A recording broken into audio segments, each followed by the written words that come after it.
No Longer Human is a story written by Osamu Dazai. Um, Basically tells of this guy who, I guess, is kind of like living his life. It's kind of like this memoir of his experience, of his life. And at first, we're kind of led to believe that he's just, I guess, nice character who slowly descends into this sort of like madness. I think he just leads you to believe that he's a good person who is suffering. In the early stages of this book, yeah, like I said, he leads you to believe like Yozo is normal and is this human being who's facing immense suffering. But I don't know, not to say he's not like human, like biologically, but like mentally, I don't think he like ever was human. He speaks of this sort of mask that he has to put on as a human to kind of disguise his real self. And I think that humanity is the true mask that he wore. He wanted people to see how human he was throughout the whole story. But I don't think that he truly, how do I say this? He truly ever was human. And I feel like you kind of see this mask break. There's this infatuation that you kind of see from him at 2 points. It's one after he was saved from dying, and he's kind of speaking to this police officer, and this police officer kind of sees behind his mask, and for a small moment you sort of see this infatuation behind Danzai's eyes. And it happens earlier in the story as well when he's speaking to this young man who he becomes friends with. And one of the reasons he kind of becomes friends with him is he kind of feels like he can be real around him. Not, I guess, not fully, but because his friend sees behind his mask. I definitely think he's some sort of, I don't know, like he's some sort of um maybe mental disorder like sociopathy, maybe a histrionic or a narcissist, where he kind of has to put on this show uh to gain, I mean, others' attention. I don't know when it would have developed. I'm not a psychologist, but I think this may be something he's suffering from. Um, it was a great story by Danzai. It was my first time reading something like this. Um, and I think the character and the book were written really good. But one thing is, wanted, I feel like people found him likable and relatable. And at first, I feel like maybe he was, but then it's just as you continue reading, I feel like you just kind of more so detest who he is as a person, and it becomes less relatable. That doesn't change the greatness of the story or like the writing, but yeah, he only gets worse as you read.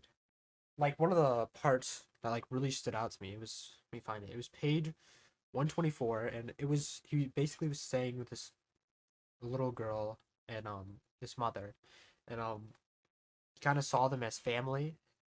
And I mean, I don't know if he did, but they, I feel like they saw him as family. And I'll read the part.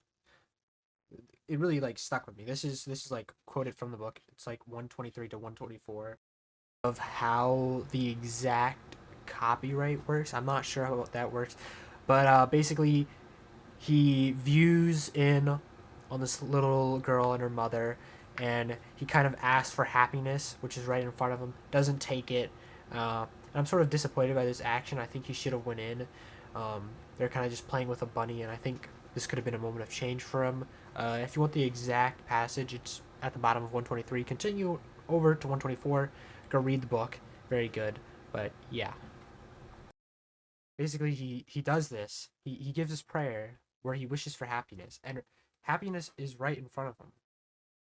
And instead of, maybe going to be better or becoming better and changing himself, he decides to just leave and stick to his old habits. I think this is kind of his whole character.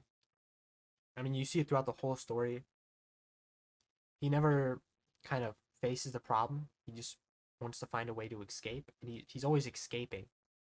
I think also for the whole story, Yozo is kind of putting on a show for everyone, and when he becomes unmasked, he is the Great Pretender, and hates when he's unmasked during his act. I wouldn't say hates. He, he becomes obsessed when his act is kind of unmasked. Also, he kind of sees people as pathetic, um, especially kind of women.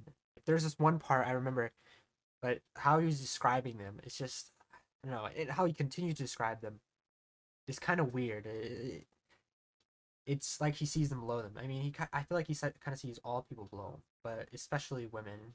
Um, Another thing he does is when people or when he says things about humans, it's not necessarily untrue what he's saying about them, but it's usually when they don't play to his expectations, and he feels hurt because they didn't play to his expectations.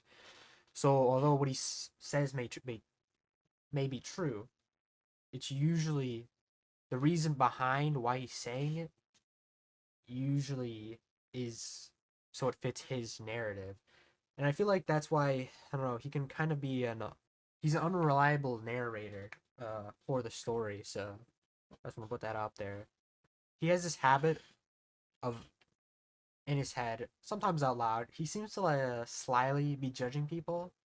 Um like he does it with the girl in his dorm. And he also does it with the girl he dies with or tries to die with. Um yeah. And that also ends up kind of being like a problem with other people because he blames his problem on others, like Flatfish and his brothers. He doesn't face up to his own problems. He kind of slyly judges people, and then he'll use them as an excuse when they don't meet his expectation. He sees people as lesser. He also dreads poverty. He's and he struggles with substance abuse, which isn't a problem if he was actually.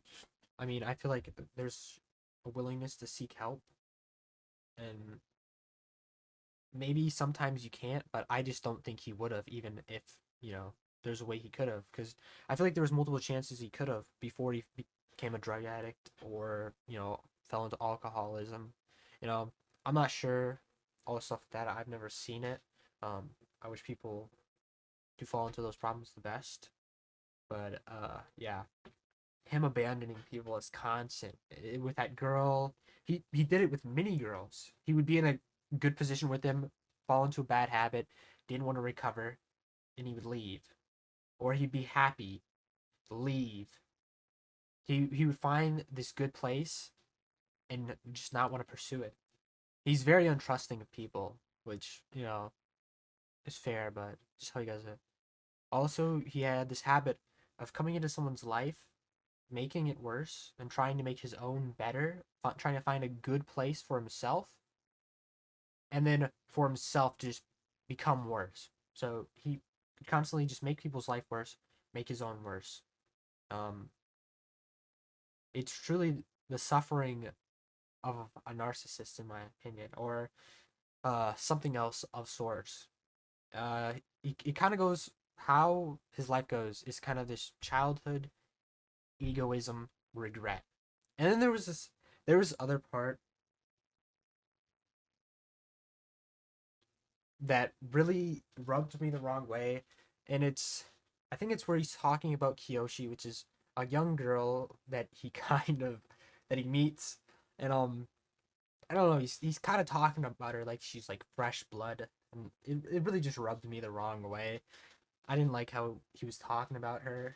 Didn't especially do anything. Well, he did. He's very, I don't know, just that whole part just rubbed me the wrong way. If you get to it, I mean, their whole relationship rubbed me the wrong way, especially how it ended. Absolutely terrible. That's the part where I sort of came to the position where I really detest this person, and they kind of come to the understanding at the end of the book, and you kind of have a back look from two other people's perspective. Um, yeah, I really like. It's not just a madman. It's just also a sort of just detestable person. I don't think he suffers from this thing that dehumanizes him, but instead his own ego in a way that leads him astray. Um, Overall, I think this is a well written story. I want to try to read some of his other works. Um, but yeah, just I feel like if you're going to read this, um, keep in mind that this person is, in from my perspective, not a relatable person. He's very detestable. Um, and just kind of weird, and some of the things that he does. I mean, beyond weird. That's a simple way of putting it. But I definitely would recommend the book. I think you should go read it. Uh, or if given the chance to read it, you should. It's a pretty simple read. It's not hard. It's it's about maybe, let me see. It's around 170 pages. Not a big read. Maybe different depending on which one you get. Peace out and bye.